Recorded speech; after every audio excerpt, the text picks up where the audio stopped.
ઘોઘા કસ્બાતીવાડા વિસ્તારમાં રહેતી એક પરણિત યુવતીએ કોઈ કારણોસર ગળે ફાંસો ખાઈ જીવન ટૂંકાવ્યું. આજરોજ તારીખ 15/7/2026ને બુધવારે વહેલી સવારે એક પરણિત યુવતીએ કોઈ કારણોસર ગળે ફાંસો ખાઈ જીવન ટૂંકાવ્યું.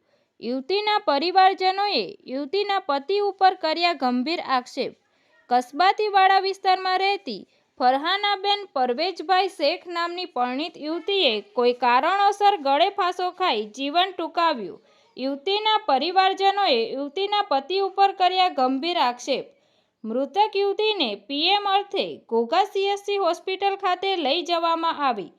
આ બનાવ અંગે ઘોઘા પોલીસને જાણ કરવામાં આવતા તાત્કાલિક Ghogha police Ghogha CHC hospital ખાતે દોડી આવી હતી. ઘોઘા પોલીસ દ્વારા પંચરોજ કામ કરી આગળની વધુ તપાસ હાથ ધરવામાં આવી છે. તંત્રી મહેબૂબ રફાઈ સાથે news reader Sneha Patel, Tapasvi Gujarat news, Ghogha.